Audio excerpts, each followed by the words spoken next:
Et salut à tous, j'espère que vous allez bien. Bon, comme vous avez pu le voir sur les quelques images début de vidéo, voilà, les fonds de préfosse sont coulés. Vous avez vu quelques images de la pompe avec le bras. Au final, je devais pas prendre et puis au final, j'ai pris quand même parce que vu qu'ils avaient livré le bois, on savait plus mettre des goulottes et passer avec la toupie sur le côté. Et au final, je regrette pas du tout parce qu'on a gagné un temps fou, on a gagné beaucoup de mal à couler à la pompe, on appelle ça une toupie mixo, un truc dans ce genre là, et franchement on a gagné du temps parce qu'il y avait deux toupies à mettre. Il y a 16, un peu plus de 16, il y a 20 mètres cubes de béton en tout. Il a fallu 16 mètres cubes ici et puis là-bas, hop, au bout à mon doigt. Je vous ferai voir ça plus tard. J'avais prévu le coup, j'avais prévu du coffrage pour pas prendre des toupies, pas payer du transport pour rien, prendre des toupies à peu près pleines. Donc le reste a été coulé là-bas, et la fois prochaine quand on va couler ici au milieu le couloir, je vais prévoir en plein aussi le deuxième voyage pour finir de faire un trottoir jusqu'au bout du bâtiment. Ici le chemin qui est pourri va être refait, comme ça on va mettre des cailloux et il y aura deux tranches de béton, je vous expliquerai un peu plus tard. À la porte d'entrée du bâtiment il y aura une bande de béton, et là où est-ce qu'on rentre et on sort les veaux, là-bas au niveau de mon doigt, il y aura aussi une tranche de béton et il y aura des cailloux. Du 0,31,5, et au-dessus j'ai récupéré deux camions de rabotage de route pour faire une finition, mais bon, ça ce sera plus tard quand on aura terminé les travaux. Vous avez pu voir aussi que j'ai commencé la moisson du blé. J'ai fait deux parcelles. Les blés précédents pommes de terre variété audace ont été faites, je sais plus quand, là on est vendredi, ça a été fait je sais plus, le jour où la dernière vidéo est sortie, le lendemain ou le jour même, je sais plus. Enfin bref, rendement, justement, vous voyez, vous avez vu aussi que j'avais pressé la paille et là je suis en train de la rentrer, j'ai encore un plateau à faire. Rendement de la parcelle du fond qui avait été noyée pendant tout l'hiver. Si je prends la surface réelle de la parcelle, 46 quintaux. Si je décompte tout ce qui était noyé et qu'on n'a pas récolté, vous pouvez voir là-bas, c'est tout vert, donc on n'a pas récolté. Si je compte la surface réellement récoltée, 54 quintaux. Bon, on va pas débattre là-dessus. Du blé qui avait les pieds dans l'eau, bon voilà, du blé, c'est pas du riz, on s'en est bien rendu compte. Et la parcelle, la petite parcelle de l'autre côté de la départementale, qui historiquement est une parcelle céréalière, une parcelle qui fait des bons blés aux alentours de 100 quintaux, là ça fait 75. C'est très bien pour l'année, on va pas se plaindre, on n'a pas le droit de se plaindre quand on fait 75 quintaux une année où est-ce qu'il pleut tout le temps, où est-ce que le temps est gris tout le temps. C'est pas si mal que ça. Bon, restera à voir les blés de colza et blés de maïs, ce que ça va donner. C'est prévu, là on a encore eu 7 mm cette nuit, c'est prévu, je pense qu'on va réattaquer colza ce week-end. On est vendredi soir, on a fait un échantillon colza dimanche dernier, c'était pas mûr. On a refait un échantillon hier, c'était un peu mieux, mais c'est encore à peine mûr. On va réessayer ce week-end pour essayer de scalper les colzas, terminer les colzas pour pouvoir partir sur du blé, parce qu'il nous annonce à nouveau de la pluie dans quelques jours, milieu de semaine prochaine. Donc il faut avancer. Je pense que le colza, même à peine bon, je vais le faire, parce qu'on va pas traîner ça. Il y a les travaux à continuer. Je vous ai pas mis d'image. Je vous mettrai des images de l'épandage, mais j'ai fait du transport de fumier sur le site à 10 km. Parce que là-bas, je vous ai déjà expliqué, je fais l'intégralité des céréales en échange paille fumier avec un collègue laitier qui a 130 vaches laitières, qui est à quelques kilomètres de là. Il prend la paille, je vais chercher le fumier moi-même, et j'avais 18 bennes de fumier à faire, j'en ai fait 9. 16 bennes pardon, de fumier à faire, j'en ai fait 9, j'ai encore une journée à faire là-bas. Parce que le temps de faire le boulot des bêtes, le boulot des veaux, partir là-bas, quand j'ai fait 7 bennes de fumier, s'entraîner pour manger et que je dois revenir faire les veaux le soir, c'est déjà bien. 7-8 bennes dans la journée, c'est déjà très bien. Donc j'ai encore une journée de fumier. J'ai pas mis d'image, j'en mettrai la prochaine fois, la semaine prochaine. Et là en attendant, je vais finir de ramasser la paille, je vais vous faire voir au bâtiment. Alors je ramasse la paille, oui, avec un petit plateau, mais ça je vous ai déjà expliqué pourquoi. Parce que pour l'instant, je stocke encore la paille à 400 mètres d'ici, dans la ferme historique. Il y a 25 ans, la ferme était là-bas, dans le village, en périphérie de la ville. Et donc les routes, il y a des voitures de garée de chaque côté, et les entrées, c'est les entrées de la ferme d'époque, ça fait 4 mètres de large. Donc on rentre pas avec du gros matériel. Donc petit plateau, je mets 10 boules à la fois. Bon, j'en ai une centaine à rentrer, c'est pas là une affaire. Moi avec 100 boules de paille à peu près, je fais l'hiver, faut compter une boule de paille par brebis. Allez, je m'attaque à ça et je vous reprends après. Alors ouais, au fait, petite nouveauté, c'est tout nouveau, ça c'est la première journée que je m'en sers, j'ai acheté une pince. Pince basique, hein, vous allez voir. Hop, je vais zoomer dessus.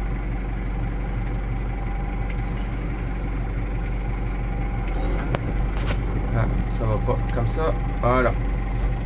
Ouais, bon c'est une pince quick, mais pour ceux qui connaissent, c'est la même pince que la Bugno avec deux dents de chaque côté. Voilà, bon moi pour faire ce que je fais, ça me va très bien. Ça va être pour manipuler, allez, 300-400 balles par an entre le foin, l'enrubanage, la paille et le lin, ouais, entre 3 et 400 ballots par an. Donc j'avais pas besoin d'une pince super sophistiquée. J'ai pas trouvé d'occasion qui me convenait, donc je suis parti sur une neuve modèle basique qui au final est pas beaucoup plus cher qu'une occasion en bon état. Donc au moins j'aurai cette pince pour ma carrière et j'aurai pas à y revenir. Alors j'ai volontairement laissé les ballots sur le côté et dans les fonds parce que quand j'ai pressé, la paille était moyenne, vous voyez, sur les fourrières et dans les fonds là où est-ce que c'est ouvert. Et c'est volontaire, je les ai laissés, je vais les rentrer en dernier parce que je les mettrai dans le bâtiment mais devant. Ça, si par malheur ça se mettait à chauffer et fumer, je peux les ressortir bien vite. Et puis dans le meilleur des cas, si ça bouge pas, on les utilisera en premier. Et allez, quelques semaines plus tard, on les aura utilisés et on n'en parlera plus. Tiens, regardez là-bas, mes camarades. Alors ils sont là depuis tout à l'heure. Eh ben vas-y. Alors c'est mes copains, ils sont là, il y en a deux, l'an dernier il y en avait 4 et ils sont tout le temps là, tout le temps autour de la ferme. Bon en vrai je vous fais pas de dessin, là où est-ce qu'ils sont, c'était censé être du blé, vous voyez, ça n'a pas été récolté. Hein. Quand je vous dis que ça a noyé, ça a noyé, hein. C'était les pieds dans l'eau depuis le semis du mois d'octobre jusque là, il y a encore un mois, c'était dans l'eau. Hein. On a vraiment, regardez, là on voit les ornières là, voilà. Quand je vous dis que ça avait noyé, ça avait noyé. Allez, je charge ça. Et puis on se retrouve au bâtiment. Bon, allez, voilà. Petit plateau qui est plein. Bon, on met quand même 10 ballots dessus. Hein. Et puis j'ai profité aussi. Enfin, c'était les tours et j'avais 2 ballots qui étaient un peu abîmés. Donc, les mettre à la fin. Comme ça, ils se retrouveront devant le hangar. Les ballots qui sont un peu plus humides ou qui seront un peu collés. Les ballots un peu abîmés seront tout devant du hangar, donc ils seront utilisés en premier et comme ça après on sera serein le reste de l'hiver avec de la belle paille et des beaux ballots pas collés qui se travailleront bien. Et quand vous tombez sur des ballots qui sont tout moisis blancs collés en plein hiver, c'est toujours les jours où vous n'avez pas le temps et ça a le don de m'énerver. Donc je fais toujours un tri quand je rentre la paille. Bon, quand elle est bonne, mais quand il y a des ballots un peu plus mauvais ou dans des terres de fond comme ça avec des haies, de la paille un peu plus verte, je mets les ballots à part et je les utilise en premier, en fond de litière. Et après on n'en parle plus. Allez, je vais me rendre à la ferme, décharger ça. Et puis comme ça la paille 2024 sera rentrée à l'abri.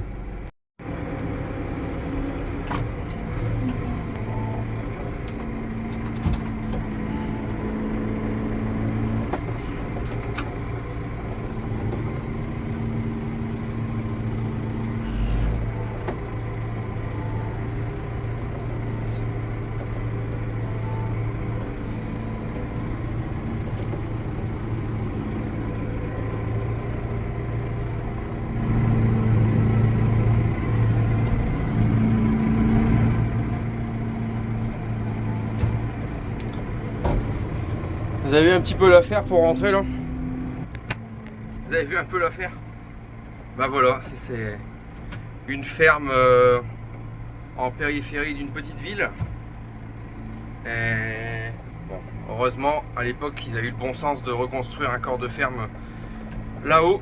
Mais bon, malgré tout, les bâtiments, ils sont encore les bienvenus pour l'instant. Je vais pas pouvoir reconstruire de bâtiments neufs pour remplacer tous ces bâtiments qui sont ici dans le village. Enfin, pas pour l'instant. Dans quelques années, oui, mais en attendant, je suis bien content de les avoir. Un petit peu. Ça se remplit. On va encore remplir là, avec le plateau qui vient d'arriver. C'est plein jusque là-bas. Voilà. J'ai ma centaine de ballots, un peu plus de 100 ballots pour passer l'hiver.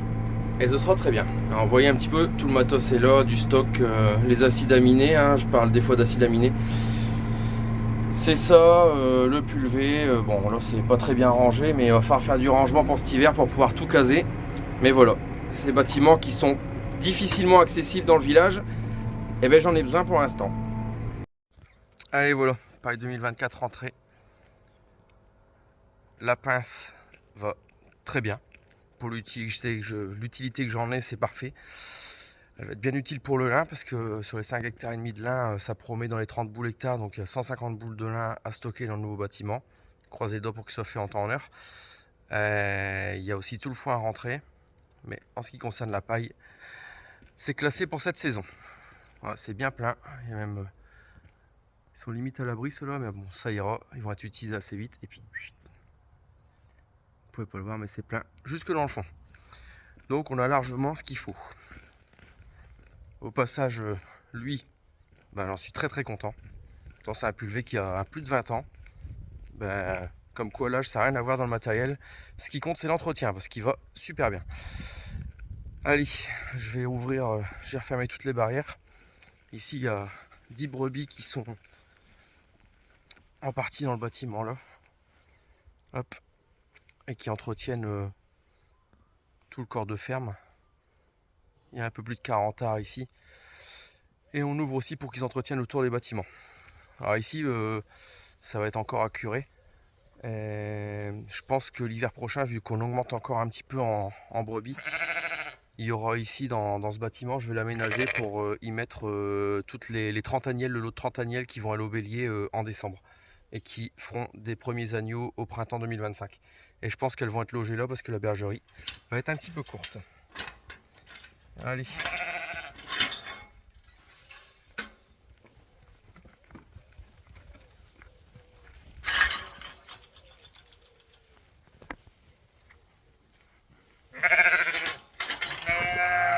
J'ai un petit peu faim. Allez. Moi, je vais vous laisser là-dessus pour cette vidéo.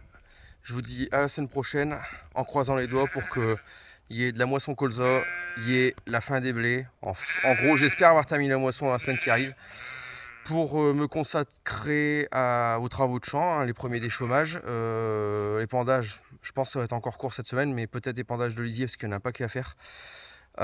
Et continuer les travaux du bâtiment. Donc je vous tiens informé de tout ça la semaine prochaine. En attendant, un bon week-end à vous tous. Allez, salut!